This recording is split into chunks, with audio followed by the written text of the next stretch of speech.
Welcome, guys, to How the Frack We Got Here, a show that takes the news and events of the week and try to make sense out of it all. I'm your host, the most Will Buchanan, and on this show, we simply are all about the facts. There are plenty of news stations out there that simply want to do anything short but inform you. Here at How the Frack We Got Here, that's all we believe in. We go up to the left, we go up to the right, we go up to the middle of independence, we go up to all sides because there's more than one side of a story to everything. And you need to know it all in order to actually formulate your own opinion. And that's what we try to do here at How the Frack We Got Here. Thanks for listening, and hold on. It's going to be fun. Welcome. All right, guys. Today's date, December 28, 2022, and this is How the Frack We Got Here. I'm your host, the most Will Buchanan. How the Frack We Got Here. We do take the events of the week and try to make sense out of it all. Before we do get started, guys, let you know that even though this is a news podcast, we do try to watch our language. The words do fly at the same time. There may be things that might be shown that might be too graphic for viewers, especially the younger variety. So viewer discretion is advised. Aside from that, welcome. So, how do we start this couple of days into the last days of 2022 before we get to 2023? Well, let's just say that Mother Nature's not done with us yet. And if you're from the South, the last couple of days have been pretty rough, but have shined a light on our infrastructure problem that is still plaguing a lot of our southern states. Down south, where temperatures rarely dip this low, the bitter cold is taking a toll on the water system. In city after city, pipes snapping, leaking, and leaving thousands without running water. At South Carolina's largest food bank, a burst pipe threatened the food supply for thousands. Water forced Atlanta's busy airport to temporarily close a gate. The issue spanned from Memphis to Selma to Jackson, Mississippi, a city long plagued by water problems. There, officials issued a boil water alert on Christmas Day. Were you able to cook Christmas dinner? No, it was very disappointing. Katisha Bragg has already been without water 5 times this year. That means spending her days waiting in line for cases of bottled water. It takes a bottle of water just, to wash your hands. So then brush your teeth. That's another bottle of water. So those cases are gone in a day, and then you have to go back and do the whole thing all over again the next day? Yes. In a statement today, city officials say we continue to struggle to return pressure, citing significant leaks in the system that we have yet to identify. Jackson's water crisis stretches back decades. Over the summer, residents spent months without clean water. Last week, Congress approved $600 million to help Jackson's infrastructure, though some leaders say a meaningful fix will take years. Katisha says she is willing to wait. So I'm hopeful. It's frustrating, but this is where I choose to be. Blaine Alexander, NBC News. So yeah, when you look at it, Jackson, Mississippi, a story that was covered just a few months ago, that when they had severe flooding, that their main filtration center went down. And here we are, fast forward a couple months later, we're solving the same problem. And it's not just Jackson, Mississippi. There are multiple states. Even mine, my home state of Tennessee, is also no exception. Why? For the simple fact of the matter is just that we talk about infrastructure all the time. I mean, not just your water filtration systems, your roads, your bridges, overpasses, your fiber optics, your internet structures, things of that nature. In the South are all woefully needing not just upgrades, but needing not just repair. It just needs to be literally torn down and built back up again. And it's amazing to me that only in the South would they try to find some way to justify this. Oh, well, Congress gave us $600 million to fix it. So why are you not implementing immediate means to repair these things? That's the thing I ask. And again, I should know it's the South, heavily conservative. I know with conservatives will always sit there and say, well, we need to create more jobs. We need to do this. Wouldn't this be a perfect opportunity to back up exactly what the frack you're saying? We need to create more jobs. Sounds like a lot of things in the public sector. Sounds like construction jobs are needed. Sounds like more crews need to be added. It sounds like a lot of projects that are going to take maybe not, well, let's be honest, it may take decades. But again, There's your job creation right there. There's workers getting paid right there. There's a budget of $600 million that's been allocated to fix these things right there. And yet, what are these states doing? What are they doing? Because I would ask the same question. It is amazing to me how the money is there to have something fixed, and yet we hear nothing. I do not understand that. I'm not just singling out Mississippi, but I can single out Texas, Tennessee, Kentucky, North Carolina, South Carolina, Georgia, Alabama, Florida. I could single all of them out and still ask the same question to these local and state governments that your states, who, by the way, have turned down federal funding. I guarantee in this case, they're not going to turn it down now. But at the same time, this could have been fixed. This could have been avoided. But somewhere along the lines, there has to be a decision made that goes, you know what? We have to do the one thing that is going to probably take longer than any of our terms combined. And that is upgrading our infrastructure. I mean, Joe Biden ran on this. It was in the Build Back America plan that got watered down to whatever a shell of itself before it finally got approved. But the infrastructure is still there. And yet, for the life of me, in Jackson, of all places, and I know Jackson is, like, for a lot of people, that's a heavily minority populated area. People who have homes, have land there, but you don't have clean running water. But they will stay more sending. But I guarantee those public utilities will still send bills. Even now, when we just got out of a bad snowstorm because Mother Nature decided that she wasn't done with us yet. And I guarantee utilities love when we run our heat, because sometimes we have no choice. We run our gas because we don't have no choice. We have to keep warm. We need heat to survive the intolerable cold.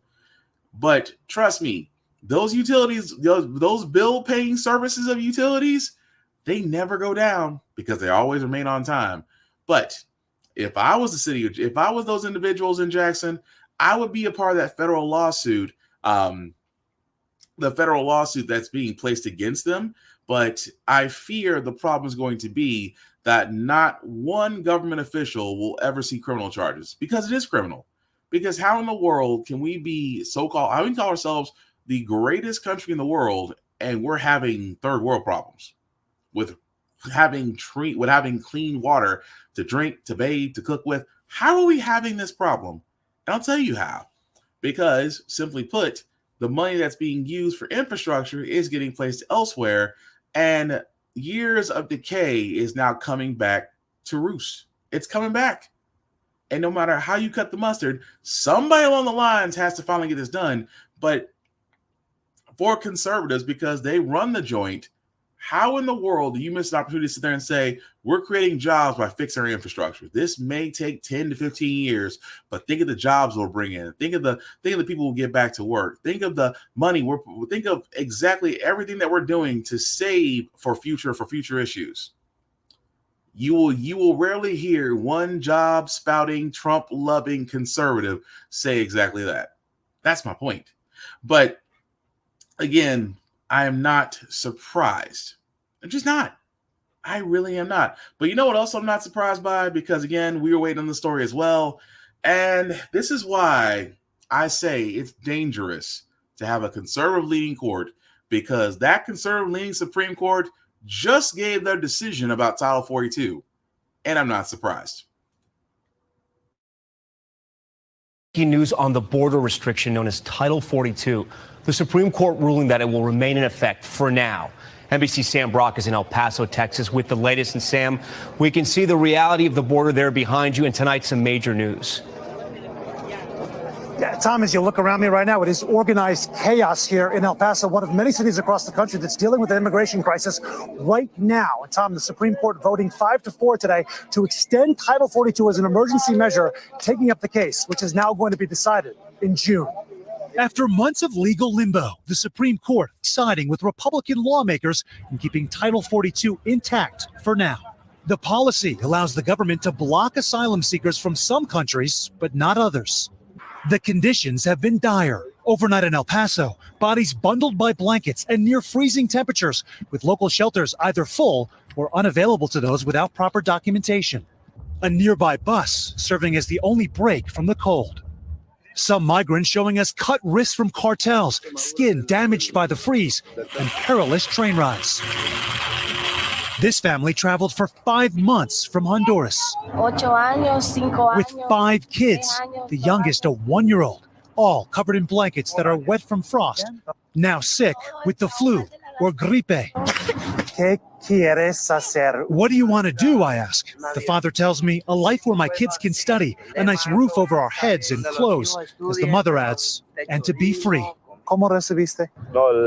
This man from Venezuela says the clothes he's wearing came from churches, nonprofits, and Good Samaritans. With lives at stake, the politics have taken center stage. Texas Governor Greg Abbott tonight tweeting about the nearly 16,000 migrants that Texas has bussed all over the U.S. We're providing relief to local communities overwhelmed by President Biden's open border policies, he wrote. The White House tonight saying Title 42 is a public health measure. It should not be extended indefinitely. Adding, to truly fix our broken immigration system, we need Congress to pass comprehensive immigration reform. And with no measures in sight, it's status quo. As people line up and wait for food, wondering still what their future will look like only months from now. Sam Brock. And here's the crazy part. Here's the crazy part about all this. Now, of course, I'm going to be so honest about what I'm about to say right now. I'm not surprised from a conservative Supreme Court. And I said this, and I'll keep saying this because it makes the most sense. A conservative-leaning Supreme Court has always been effing dangerous. It has always been effing dangerous. Just because of the fact Title 42, for all those who don't know, was a measure that was put in place to block, as the journalist said, to block block people who are claiming asylum from certain areas. Those certain areas being brown countries, because I have yet to see any Russians, Ukrainians, or any of the European nature ever get blocked for claiming asylum from war-torn countries. But they are blocking South America. They are blocking Mexico. They are blocking those that were in from war-torn areas, saying that, oh, well, it's a public health issue. Because at the time it was COVID in its heyday, the Trump administration didn't know what the frack they were doing. And at the same time, you have just enough of the Mayo variety to stand in and say, we don't want any more immigrants to come in because they're going to send us the worst of their people. They're going to take our jobs. They're going to have anchor babies. And in 20 years, they're going to be the biggest majority while we're the minority. I wish I could make this up, but that's exactly what a lot of those conservatives and people like-minded like them are still out there saying. Because it's always been that fear, the fear that you've been on top for so long that eventually that your time on the food chain is going to come down, and that scares a lot of people. At the same time, the fact they're still using Title 42, which if you guys haven't noticed, COVID's not being talked about a lot. And I'm not saying that COVID is gone when you're still in a pandemic, you still protect yourselves. That is all given and true. But for them to cite a public health issue instead of just saying what they really want to say, that's some BS. Even more so to where Governor Greg Abbott, a man who literally, in my opinion, his gun measures may have led to a lot of younger people and teachers losing their lives. That individual literally sit there and says this, and I just want to bring this up for you guys to see for yourselves. Keep in mind what he said. He tweeted, Texas has bused 15,900 immigrants to sanctuary cities, 8,900 to D.C., 4,900 to NYC, 1,500 to Chicago, over 630 to Philadelphia. We're providing relief to local communities overwhelmed by President Biden's open border policies. Let me tell you the problem with this is.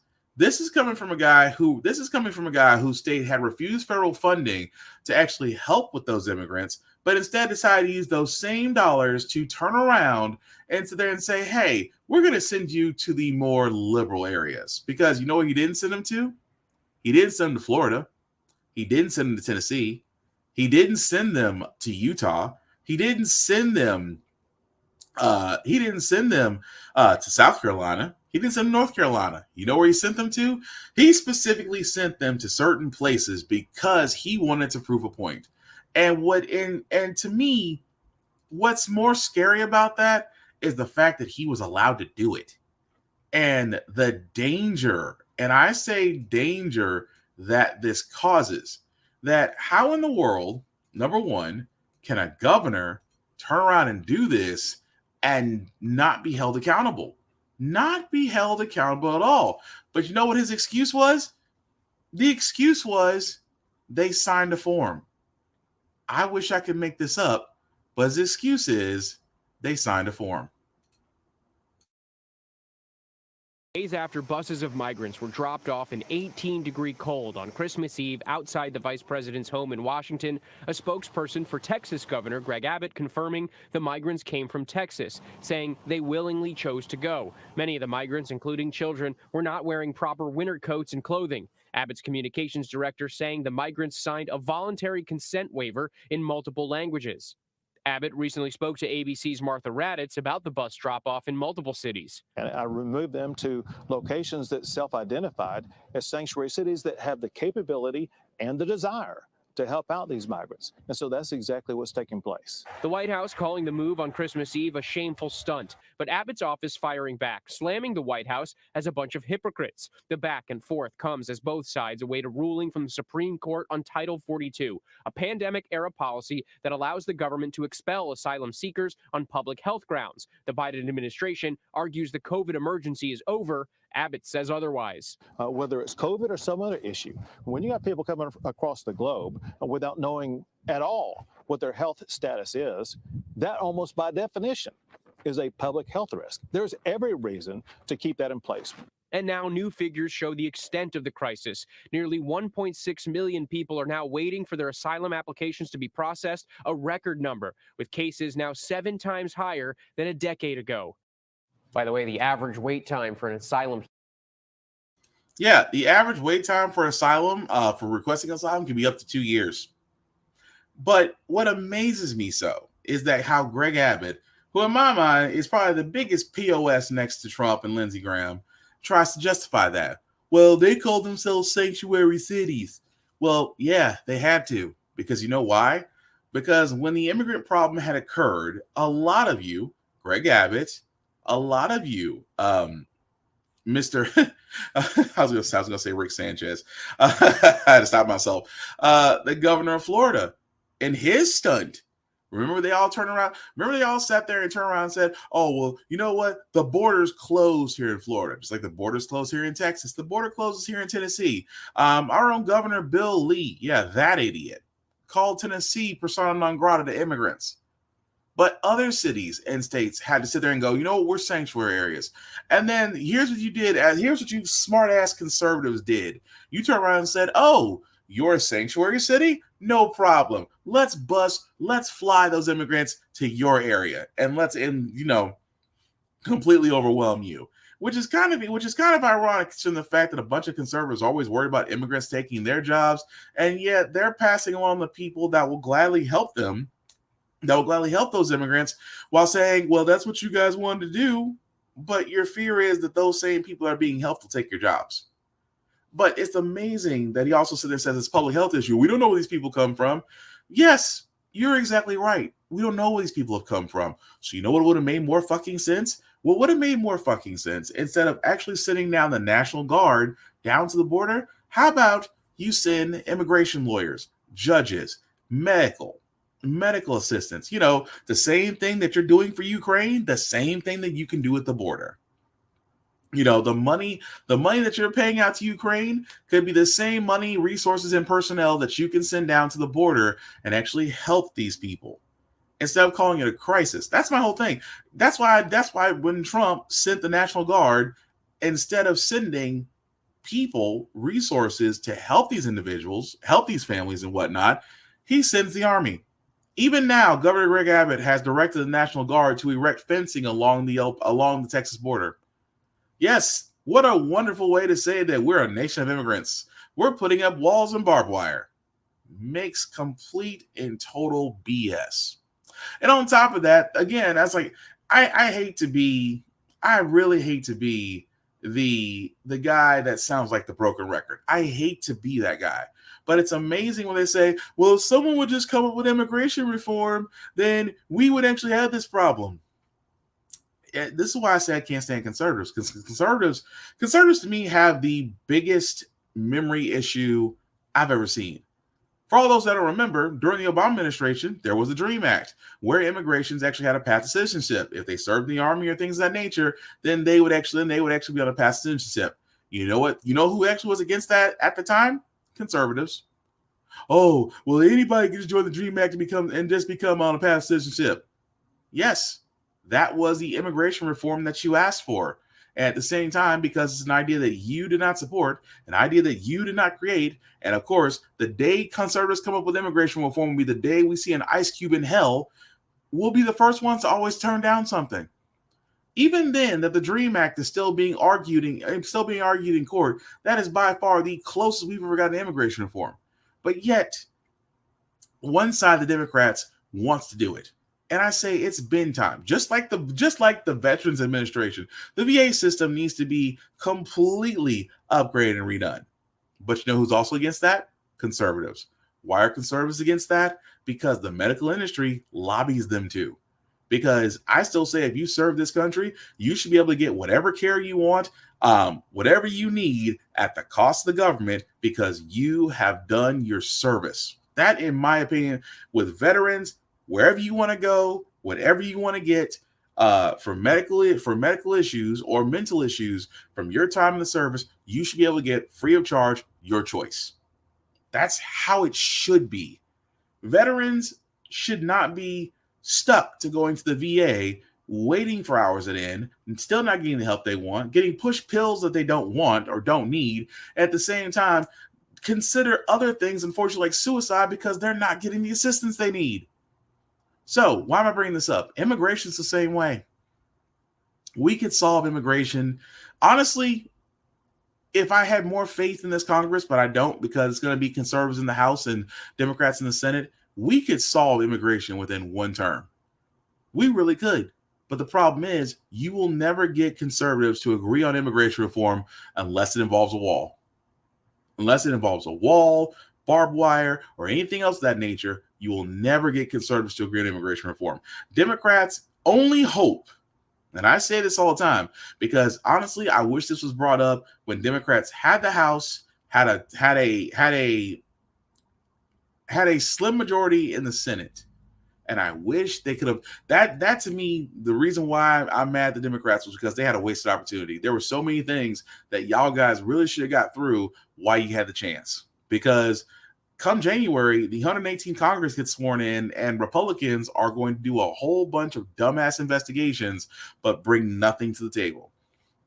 And at the same time, you will still have immigrants waiting at the border because they come from certain countries that certain conservatives don't like. Because again, the fear is that in the coming decades, the demographics will change and that people of the rice cake warrior variety will not be the majority anymore. And that alone scares them. But again, I feel like we're going to be doing the whole song and dance until something changes. But speaking of things changing, I know, guys, like I said, with the holidays almost wrapped up, I mean, we just got past Christmas and not too far off from New Year's. But if you're a fan of Southwest, or if you've had stock in Southwest, I'm pretty sure after the last 48 hours, you have some negative opinions of them right now. Just saying.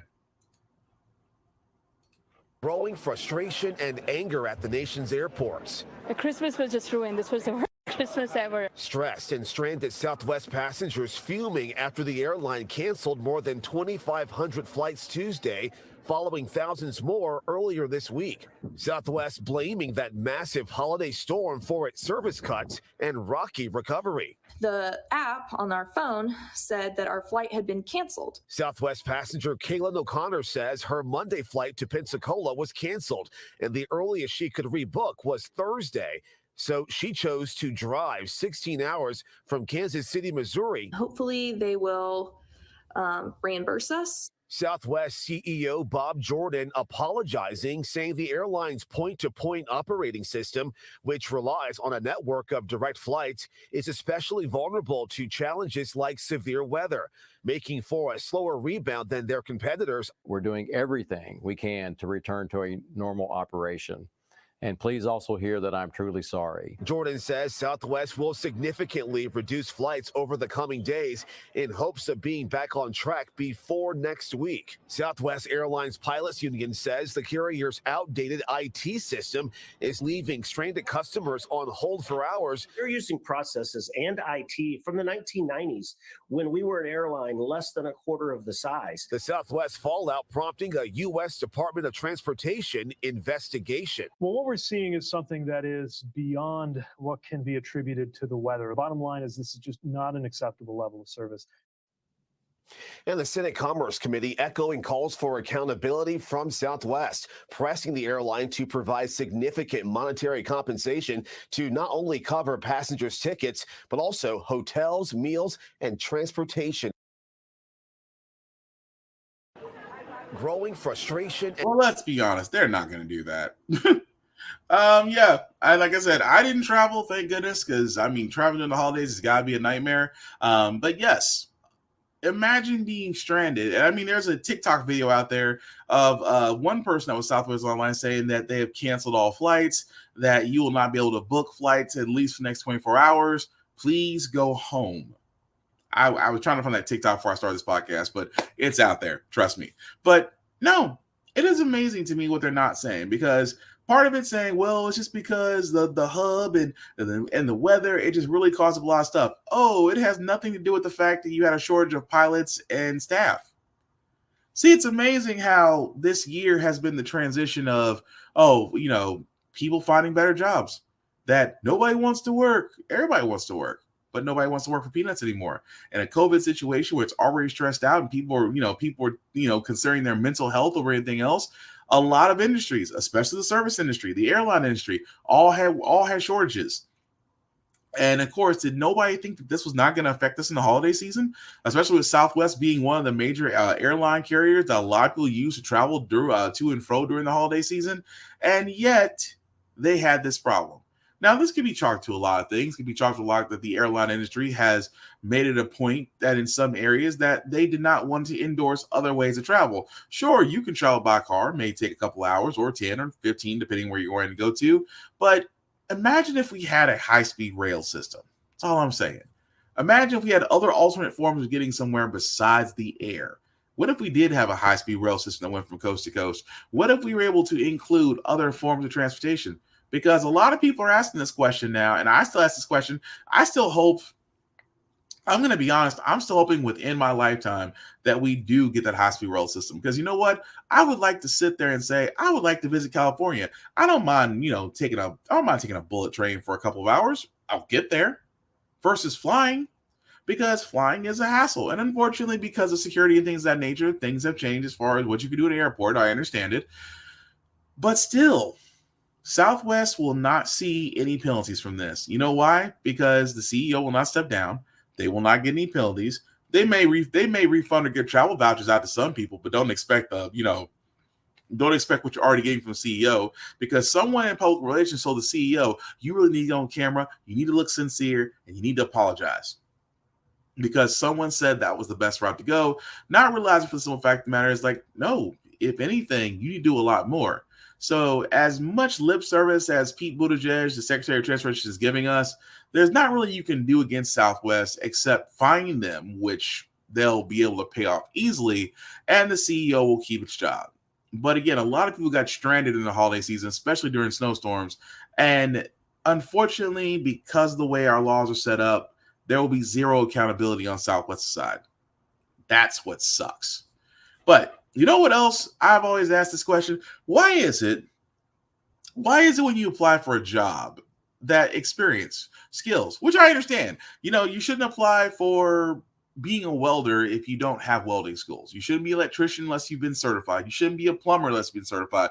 You shouldn't be a nail technician unless you're certified. Shouldn't be a law officer. You should be a law enforcement officer. But let's be honest, you know my opinion on law enforcement officers anyway. But that being said, imagine if you're a politician and you lied on your resume, but you still got the job.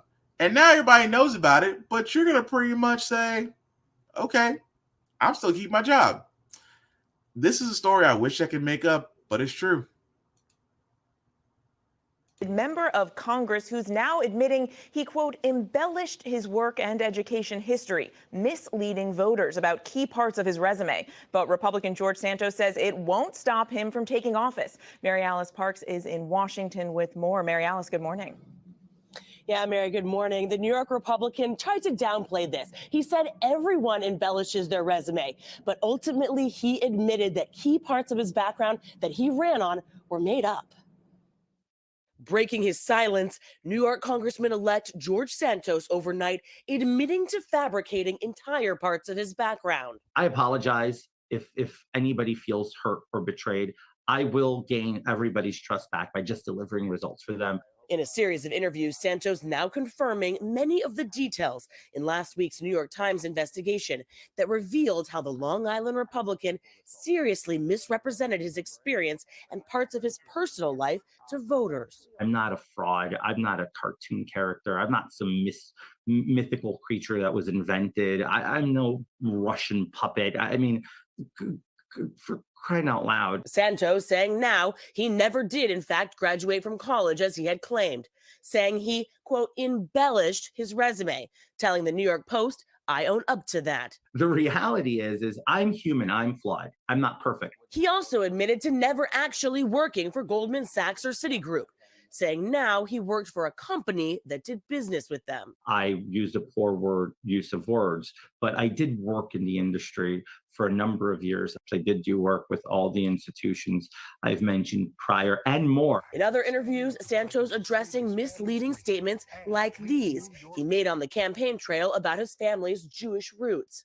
My grandparents survived the Holocaust. So these regimes of socialism, Marxism, they don't work. Now saying he never claimed to be Jewish, that he is clearly Catholic, and he only said he was Jew-ish.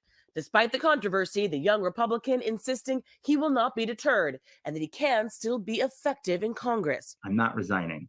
I have to leave Congress, Guy. It's going to be by a pink slip by the voters, November of 2024. But Democrats have been quick to pounce on the allegations. We need answers from George Santos. He appears to be a complete and utter fraud.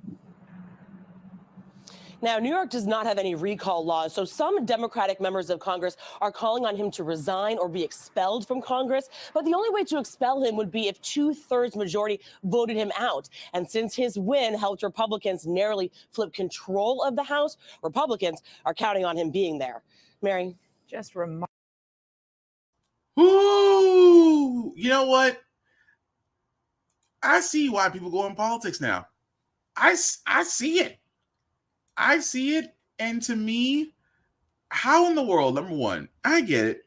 It's like, oh, well, people embellish on their resumes all the time. You like to think so. I mean, you could lie on your resume and still don't get the job, but because you're Republican, you were, you claimed your family was Jewish, you said a lot of things that turned out to not be true, but hey, you're a politician, we expect that. But it's amazing to me that once you got the nod, once you got the job, once you're going to be sworn in come January, you're just like, yeah, I lied. I didn't graduate from college. I'm not really Jewish. But, I can still do great things. I can still help out. And I always want to ask this as a conservative, because he wasn't the only Republican that lied his ass off during this election season. I mean, let's be honest. And for all those who don't remember, Herschel Walker was making his rounds on that one. And you guys have heard me, multiple times on this podcast, every time he lied about something, it came back to haunt him. So it's one of those things that it's not surprising situations. Not surprising at all. But like you said, Republicans need him. Republicans need him for this next Congress because right now they hold the House and they need every seat they can get, which goes to show you Republicans do not give a shit about their constituents as long as they can hold power. So, as much as a messed up story as that is, do you think he's going to step down and resign? Nope. And conservatives are going to stick their heads in the sand and hope for it all to blow over. But speaking of things that are blowing over, we finally have a new spending bill. that has been passed and should be heading to President Biden's desk, albeit without any issues. And, well, we shouldn't be surprised about what's in it.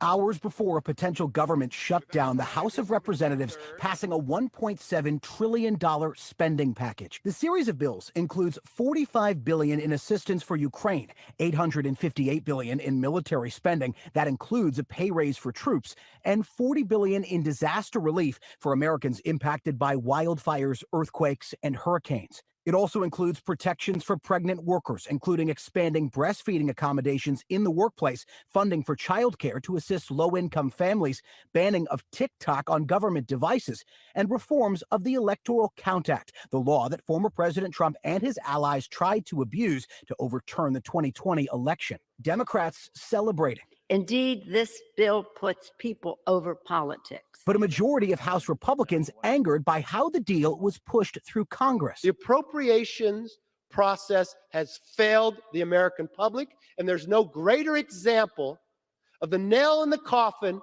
of the greatest failure of a one-party rule of the House, the Senate, and the presidency of this bill here. The yeas are 68, the nays are 29. The bill passed the Senate Thursday after drawn-out negotiations, 18 Republicans ultimately supporting the package, along with all Senate Democrats. And I say this about my colleagues, their unity was miraculous. And, wow.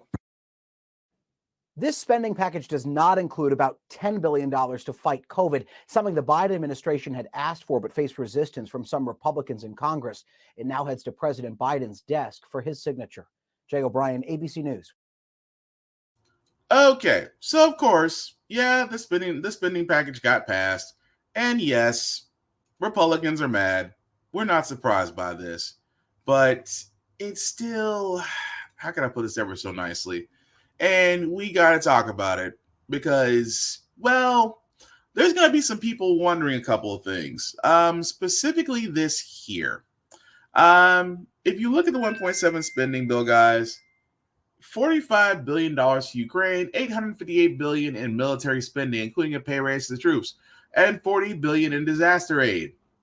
This is coming off the fact that a lot of people may be going, why are we sending Ukraine money? Because President Zelensky, forgive me if I pronounce his name, was here addressing Congress and, was actually asking for assistance, and, well, he got it. $45 billion to Ukraine. And at the same time, a lot of people are going, we could have used that, which I can't argue against. But I also said the same thing when Netanyahu of Israel, the prime minister of Israel, also came to the United States, also addressed Congress, and they gave Israel, if not more than $45 billion in foreign aid. But you know what I found was interesting? Nobody batted an eye. Not one person.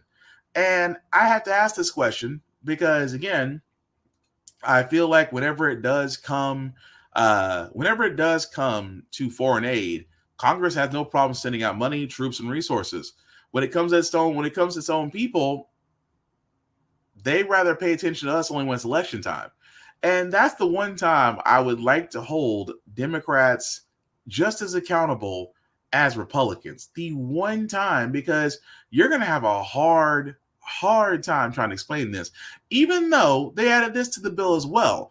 They did add, for all those guys who are paying attention, they did add in the 1.7 trillion protection for pregnant workers, including expanding breastfeeding accommodations in the workplace, funding for childcare to assist low-income families, ban on TikTok and government devices, and of course the overhauling Electoral Count Reform Act.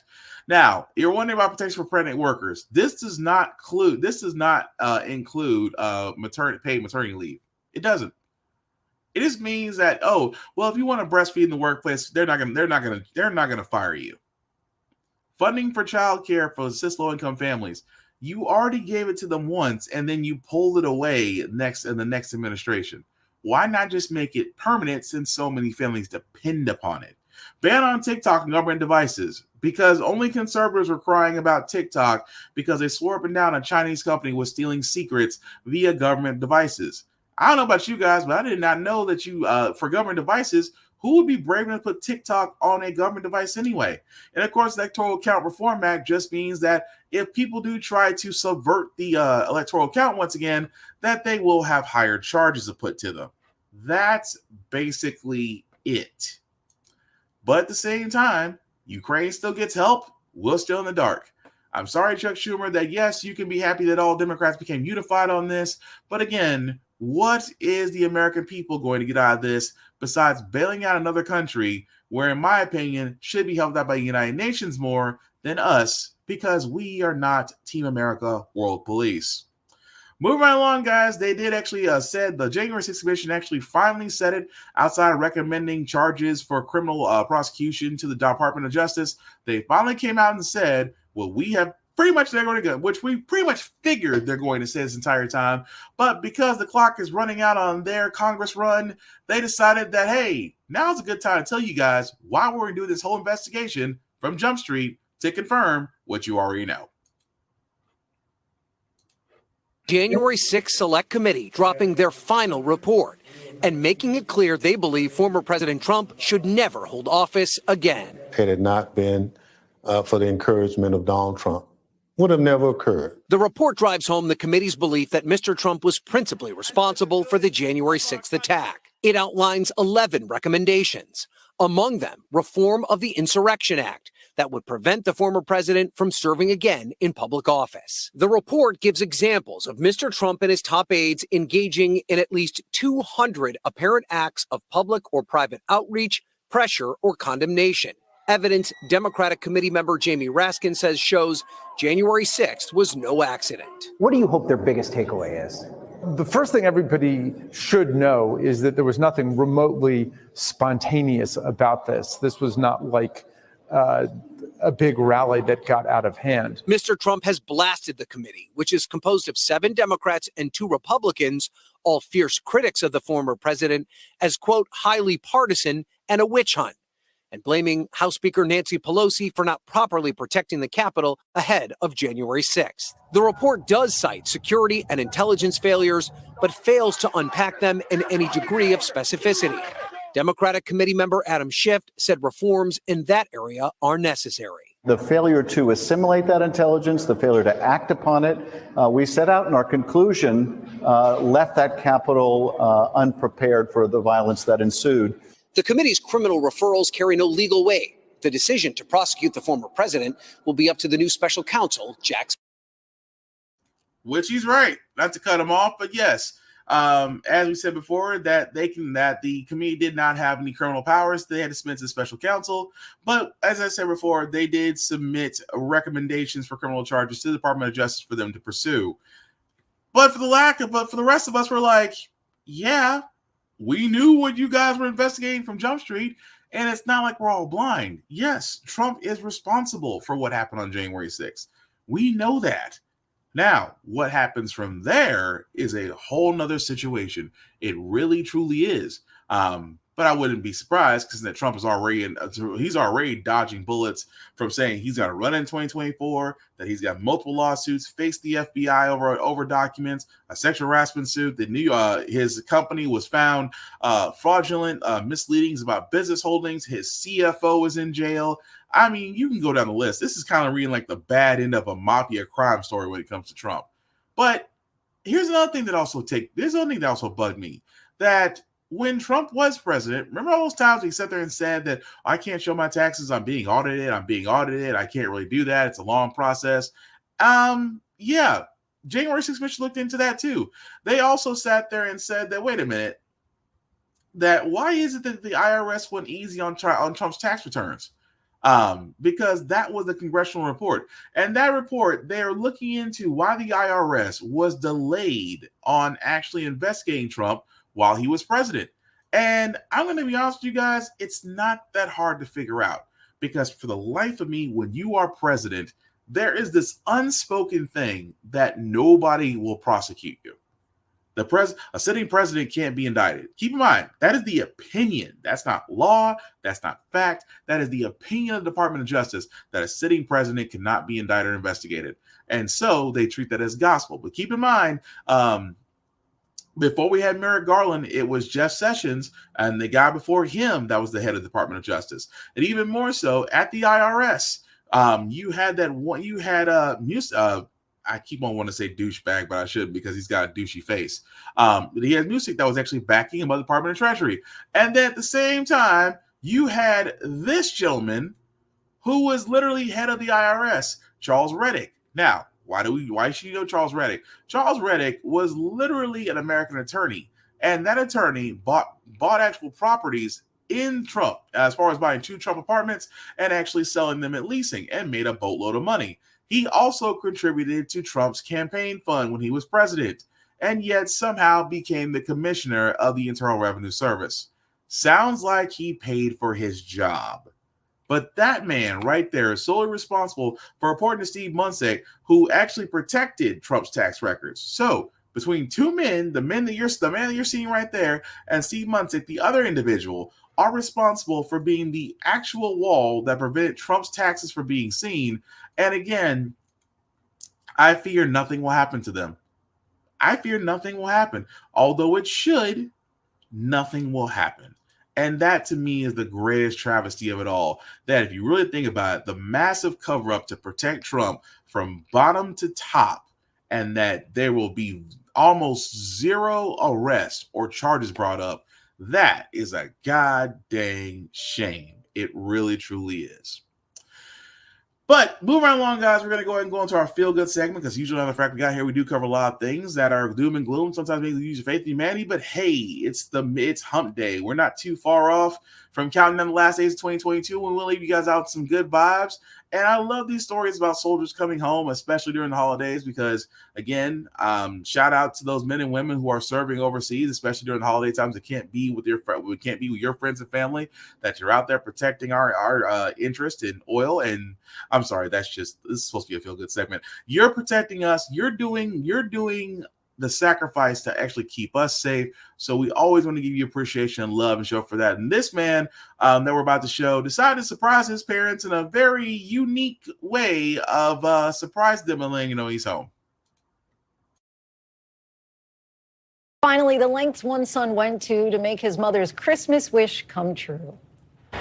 Senior Airman Jalen Spots is about to surprise his parents with that big crate. The plan today is for me to jump in this enormous crate behind me and roll up to the front door and surprise my family. Spots has been serving in Italy for the past 3 years. When he recently spoke with his mom, she said she only wanted one thing for Christmas, him, which gave him an idea. So I got on Google late night and I found Operation Home. Operation Home is a nonprofit dedicated to raising money for enlisted service members so they can go home for the holidays. I told them I was going to give them a Christmas gift, and they don't know it's going to be me. Spots, climbing inside that crate, wheeled down to his parents' home. And then the big reveal. Hi, Mom. Oh, my baby!